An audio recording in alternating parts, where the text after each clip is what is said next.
Bom Dia Feira, deputada. É um bom dia, bom tê-la conosco aqui na edição de hoje do nosso programa. Eu quero começar esta entrevista perguntando à senhora como é que a senhora tem analisado esse momento de combate à pandemia do coronavírus aqui na Bahia, no Brasil, o mundo todo passa por isso, especificamente aqui em Feira de Santana. Como é que a senhora tem visto o combate ao coronavírus e esse momento pelo qual a gente está passando, né? O estágio que a gente está da doença nesse momento. Muito bom tê-la aqui conosco. Um ótimo dia para a senhora.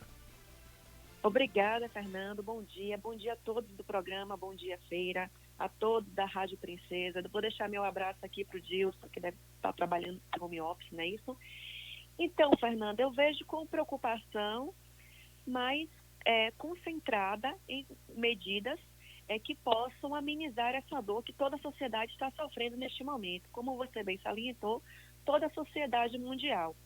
Eu fico um pouco triste em saber que o presidente ele confronta as medidas adotadas pela maioria dos governadores e pela maioria dos prefeitos, que são medidas científicas, medidas de especialistas, né? Hoje eu amanheci com a péssima notícia de que o Bolsonaro vetou o uso obrigatório de máscara em lugares fechados, ou seja, o shopping center é um lugar fechado, os supermercados são lugares fechados. Como que as pessoas são desobrigadas a usar a máscara, que é tão recomendada pelos cientistas? Como é que fica a nossa vida e a vida das pessoas? Então, é com preocupação e também com muito foco em buscar medidas para amenizar. Medidas essas como o auxílio emergencial, onde eu faço parte de um legislativo que aprovou um auxílio de R$ 600. A proposta inicial do governo foi de 200, a gente aumentou para 500 e acabou finalizando por 600. Adotando também medidas que visam trazer linhas de créditos para micro e pequenos empresários. Infelizmente, isso também foi vetado pelo presidente Bolsonaro. Mas a correria continua.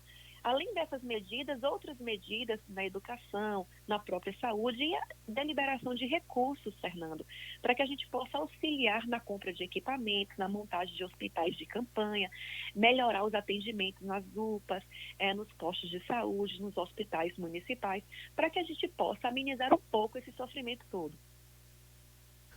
Bom, deputada, e em relação aqui à Feira de Santana, como é que a senhora tem visto a nível local esse combate? Realmente a gente tem notado que há divergências e diferenças, né? No que tange as medidas para o combate ao coronavírus. A nível nacional, o presidente pensa uma coisa, a nível estadual, muitas vezes os governadores pensam outras e os prefeitos também diferem um do outro. Aqui em Feira de Santana, como é que a senhora tem visto o combate à pandemia?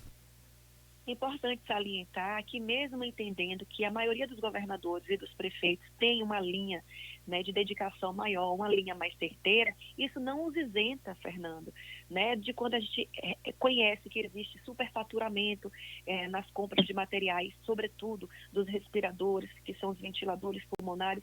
Tudo isso a gente também considera. Mas o fator de sensibilidade para com a sociedade, com certeza, deixa muito a desejar em relação ao próprio presidente. Em Feira de Santana não é diferente. No início, Fernando, eu tentei não tecer críticas pelas críticas, porque é minha linha à Prefeitura de Feira de Santana. Com o tempo, isso foi ficando inviável. Muitas queixas foram chegando a mim, denúncias de que estavam faltando materiais. Inclusive, eu até postei um vídeo onde, infelizmente, nós tínhamos um conterrâneo que faleceu da Covid e ele reclamava da falta de medicamentos.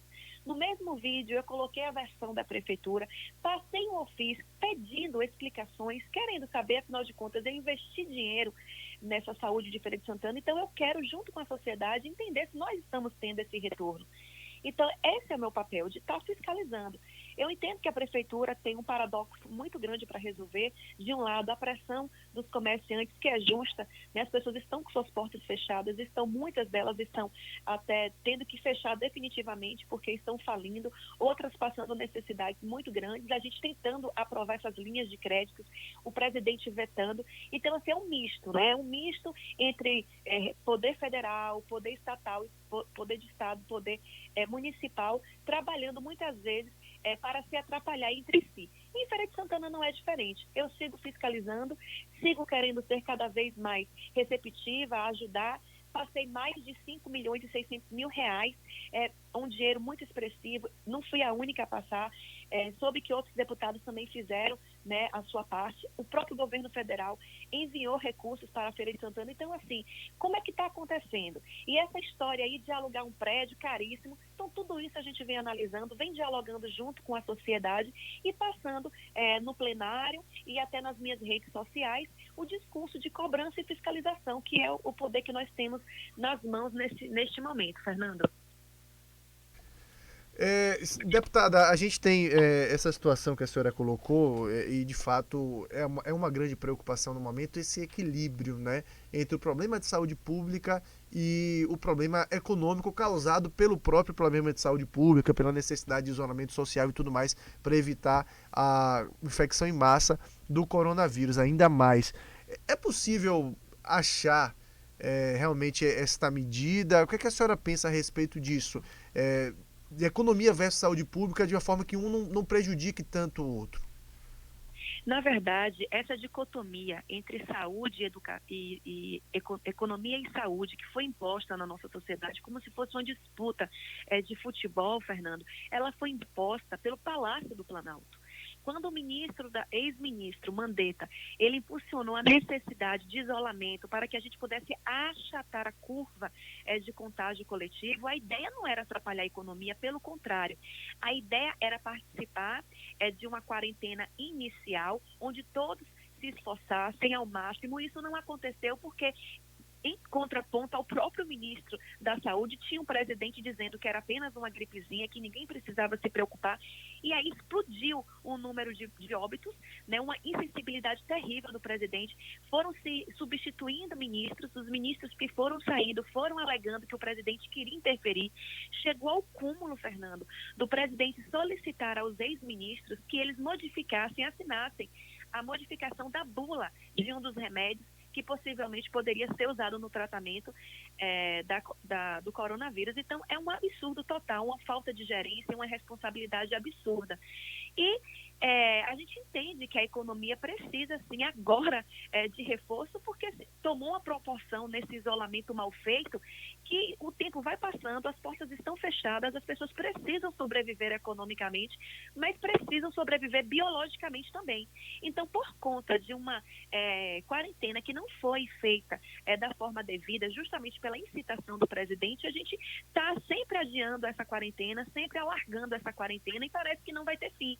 Então, se o presidente não aceita que a quarentena ela seja feita, o mínimo que ele poderia fazer, então, já que ele quer ajudar a população, é aprovar linhas de créditos, sancionar condições de amenização para a população, e ele não faz. Ele parece uma criança da quinta série que está emburrada, ele acha que a economia vai prejudicar a reeleição dele, e ele não se preocupa com o que realmente deve ser preocupante, os óbitos e a saúde pública. Deputada, vamos falar um pouco de política agora. Esse ano tem eleição.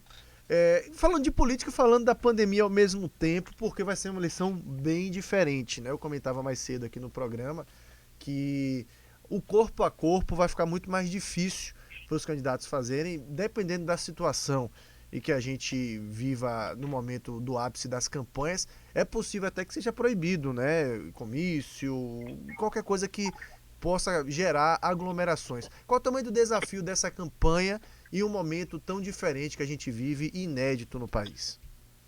Eu acredito, Fernando, que o maior desafio que nós vamos enfrentar neste novo modo de se fazer eleição e de fazer votação é justamente criar nas pessoas uma vontade de saírem de casa com as medidas sanitárias tomadas e finalizar o ato da democracia. As pessoas estão muito desacreditadas da política, Fernando.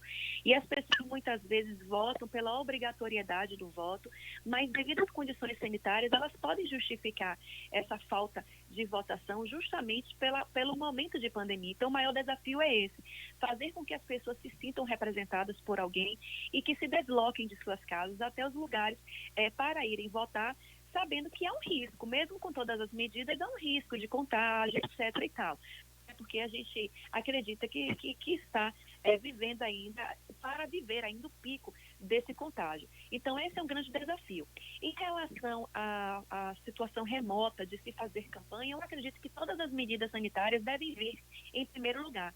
Eu te confesso que eu estou muito concentrada nessa situação atual de pandemia e que, por conta disso, o meu foco tem sido muito mais ao combate do coronavírus do que da questão eleitoral de 2020. Mas, ainda assim, nós estamos otimistas, vamos iniciar um processo de incentivar as pessoas da participação cívica, de estar indo votar, porque é importante buscar uma representatividade. Inclusive, Fernanda, eu uso até a própria pandemia para exemplificar como é importante a gente ter representações que realmente façam valer a pena os seus mandatos. Em momentos como esse de pandemia, a gente pode observar a postura de cada político e entender o que é que a gente quer para a nossa sociedade. Qual é o perfil que sabe lidar melhor com situações como essa? Porque eu tenho certeza, Fernando, que políticos que sabem lidar com a situação como essa saberão lidar com outras situações. Não é uma regra, mas é um indicativo. Então, é importante as pessoas entenderem que é preciso estar finalizando esse momento democrático, é importante a gente renovar, é importante a gente atribuir bônus a quem tem, ônus também a quem tem, e o momento é agora, em 2020, de uma forma remota, as pessoas vão poder mais assistir os programas televisivos. Eu acredito que a campanha eleitoral de TV vai ser reforçada, e aí vão decidir o que acharem melhor, e é importante que as pessoas se desloquem para esse ato cívico e democrático.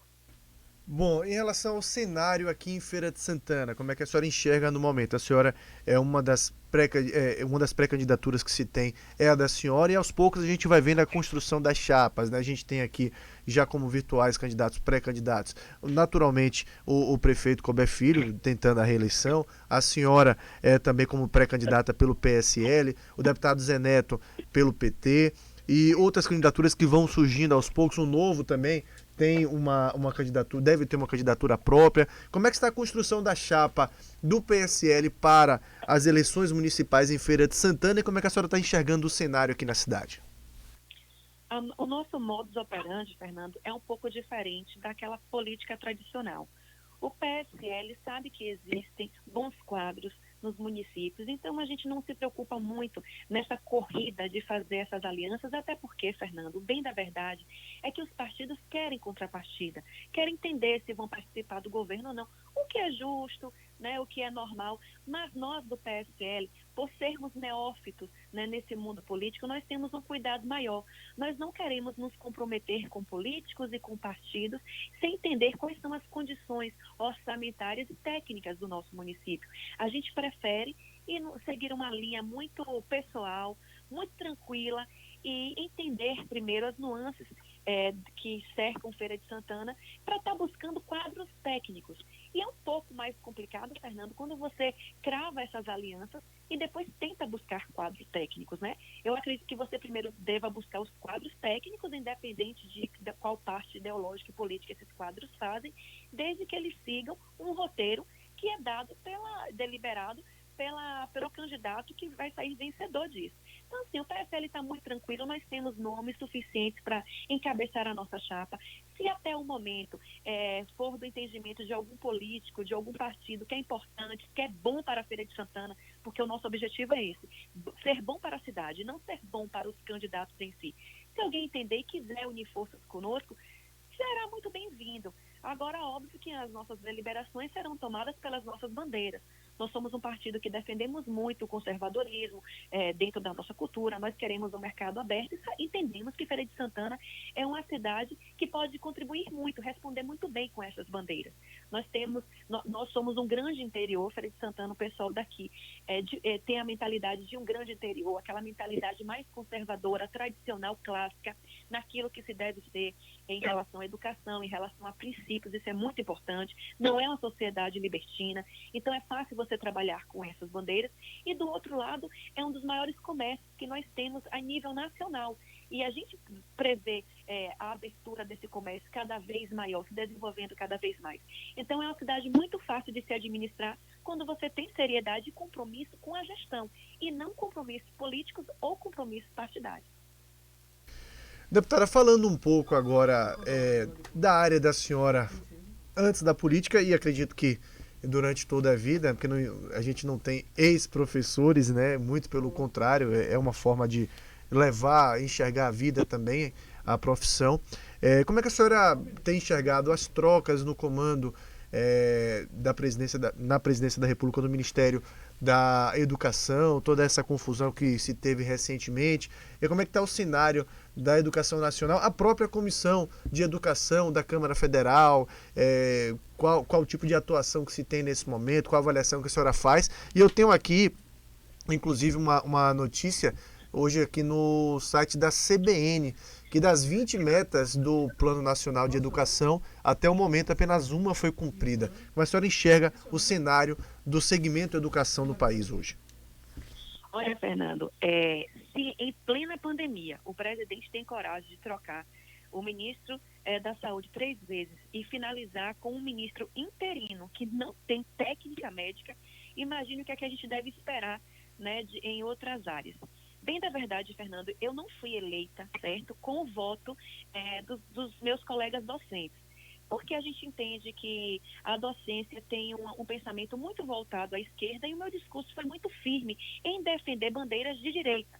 E é como eu me considero, uma política de direita. Então, o apoio da classe em geral eu não tive, apesar de ter tido colegas, amigos e profissionais da educação que me apoiaram.